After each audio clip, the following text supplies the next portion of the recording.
அதை நோக்கித்தான் போகணும். திமுக என் தம்பியில் எடுத்து சொல்றான், சேப்பாக்கம் முழுக்க திமுக ஒவ்வொரு இடத்துலயும் டிஃபன் கேரியர் கொடுக்குதுன்னு, டிஃபன் கேரியர் கொடுக்குதுன்னு வாங்கி வச்சுக்கடா. நான் வருவல்ல பின்னாடி. டிஃபன் கேரியர் இங்கே, டிஃபன் எங்கே? அது எங்கே? இங்கே விவசாய சின்னத்துல இவர்கிட்ட தான் இருக்கு டிஃபன். டிஃபன் பாக்ஸ கொடுப்பேன். டிஃபன் எவன் கொடுப்பேன்? எங்க அப்பன் தான் கொடுப்பேன். யாரு? விவசாயி, உழவர் குடிமகன், வேளாண் குடிமகன் தான் கொடுப்பான். வேற அவன் கொடுப்பான்? கருப்பட்டி இனிக்கும் திம்பா, பனையர்னா கசக்கம், கத்துவான். அப்ப என்ன பண்ணணும்? வாயிலே குத்தும். வாயிலே கேவலப்பட்டவை, கேவலப்பட்டவை. வக்கனையா பால் குடிக்கணும், தயிர் திங்கணும், நெய் திங்கணும், வெண்ணெய் திங்கணும். ஆனால் மாடு மேய்ச்சிடக்கூடாது, ஆடு மேய்ச்சிடக்கூடாது. மேய்க்காத வராத. டேய் எழுதி வச்சுக்கடா. எவன் இந்த ஆடு மாடு மேய்க்கிறத இதெல்லாம் இழிவு, வேளாண்மை செய்யறதெல்லாம் படிச்சவன் செய்யற தொழில் இல்லை, வேலை இல்லைன்னு சொன்ன பூரா குறிடாம பரம்பரையை குறிடா.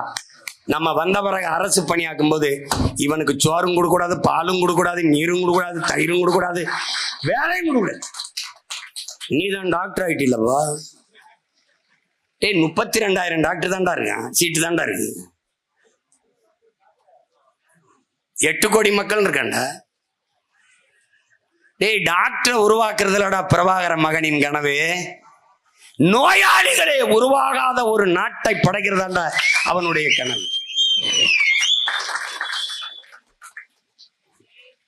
காவல்துறை, நீதிமன்றங்கள், வழக்கறிஞர்கள், தேவைப்படாத குற்றமற்ற குற்றவாளிகள் உருவாகாத ஒரு சமூகத்தை உருவாக்குவதாண்டா சிறந்த ஆட்சியாளனின் பொறுப்பும் கடமையும்.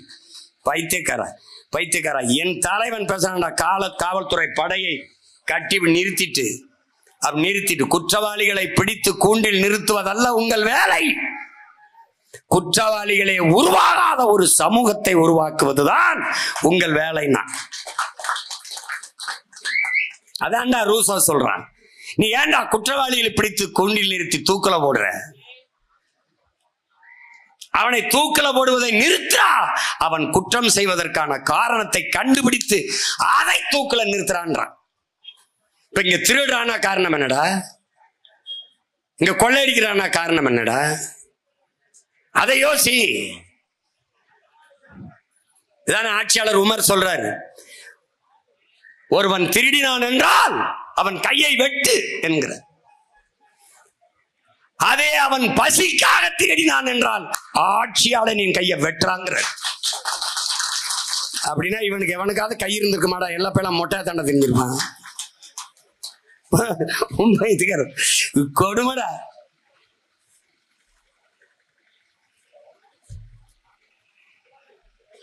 இது கோரிக்கை தான்.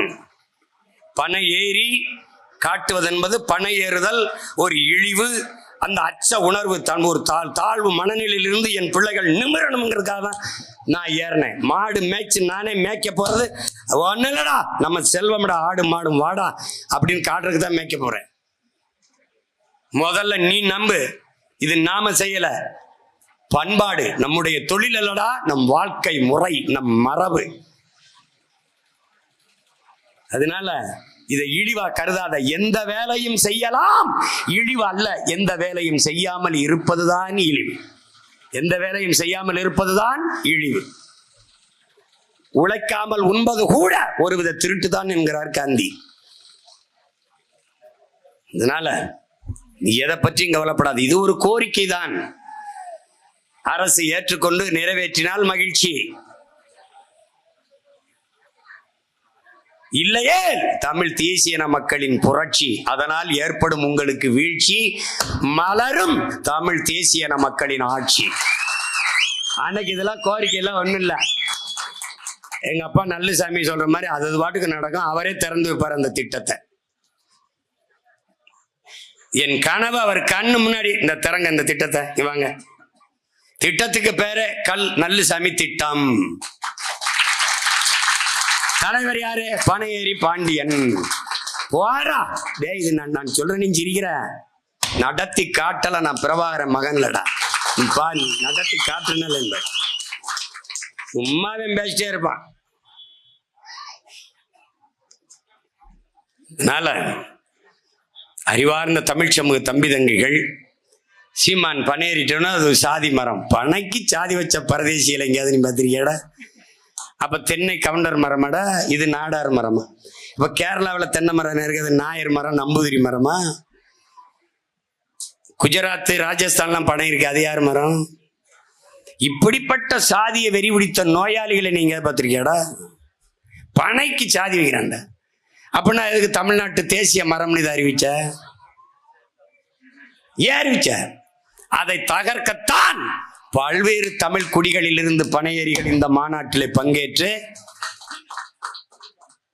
அது சாதி மரம் அல்லடா, என் இனத்தின் மரம் என்று காட்டுவதற்கு இந்த பனையேறி மாநாட்டிலே என் தம்பிகள் பங்கேற்றிருக்கிறார்கள்.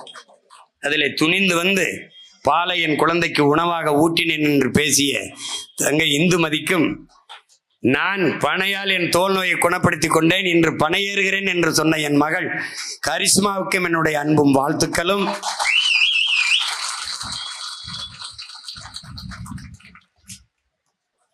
அதனால பனம்பாலை குடித்து வளர்ந்த மகன் என்கிற திமிரோடு சொல்கிறேன், பனை அதை நினை, பெற்ற தாய் போல கட்டி அணை, அதுவே நம் தாய் மண்ணை வளப்படுத்த துணை என்பதை மறந்து விடாமல்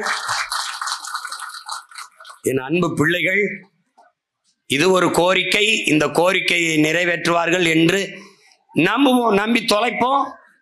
நம்ப மாட்டார்கள்.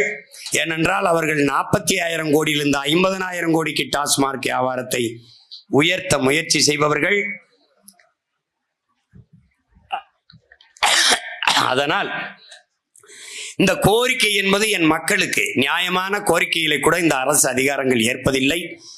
அதனால் இதையெல்லாம் நிறைவேற்றிக் கொள்ள உங்கள் பிள்ளைகள் எங்களுக்கு அதிகாரத்தை தாருங்கள். மகளே வாடா, அதற்கு உங்கள் பிள்ளைகள் எங்களுக்கு வாக்கை தாருங்கள் என்று கேட்கிறது தான் இந்த கோரிக்கை போராட்டங்கள்.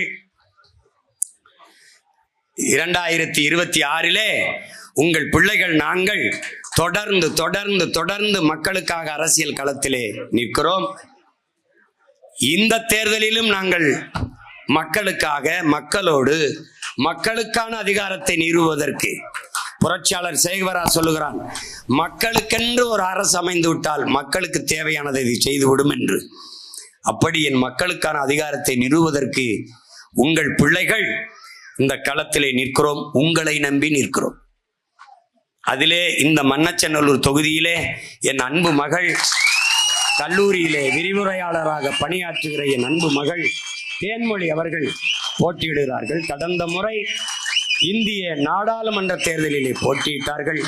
இம்முறை என் மகள் தேன்மொழி மண்ணச்சநல்லூர் தொகுதியிலே போட்டியிடுகிறாள். உங்களுடைய மதிப்புமிக்க வாக்கை எங்களை நீங்கள் வாக்கு தாருங்கள், தாராது போங்கள். ஆனால் உங்கள் பிள்ளைகளை எங்களை சாதிய மத சாக்கடைக்குள் தள்ளாது இருங்கள். இந்த மகன் நிறுத்துகிறவள் என்ன சாதி, என்ன மதம் சார்ந்தவள் என்று தேடாதீர்கள். சீமானும் அவன் பிள்ளைகளும் எடுத்து வைக்கிற கருத்து, அரசியல் கோட்பாடு, தத்துவங்களை கவனியுங்கள். என் நிறத்தை பார்க்காதே, என் சாதியை பார்க்காதே, என் மதத்தை பார்க்காதே, என் கருத்தை பார். நான் எடுத்து வைக்கிற அரசியலை பார். இந்த மண்ணின் மீதும் மக்களின் மீதும் நாங்கள் கொண்டுள்ள காதலை பாருங்கள். அதைத்தான் உங்களிடத்திலே கேட்கிறோம். சாதி பார்த்து, மதம் பார்த்து உங்கள் வாக்கை எங்களுக்கு, ஓட்டை எங்களுக்கு போடுவீர்களே, ஆனால் தயவு செய்து விடார்கள். உங்கள் ஓட்டு எங்களுக்கு தீட்டு. வருகிற தேர்தலில் 2026 படைப்போம் புதிய அரசியல் வரலாறு, புதிய ஒரு தேசம் செய்வோம். மக்கள் புரட்சியால் அதை உறுதி செய்வோம். இலக்கு ஒன்றுதான், இனத்தின் விடுதலை. இனம் ஒன்றாவோம், இலக்கை வென்றாவோம். தமிழ்தாய் வாழ்க, தலைவர் பிரபாகரன் வாழ்க. உங்கள் தொகுதியின் வெற்றி வேட்பாளரின் அன்பு மகள் தேன்மொழி. நமது சின்னம் விவசாயி. உழவு இல்லையேல் உணவு இல்லை, உணவு இல்லையேல் உயிர்கள் இல்லை, உயிர்கள் இல்லையேல் உலகு இல்லை. உழவை மீட்போம், உலகை காப்போம், நாம் தமிழர்.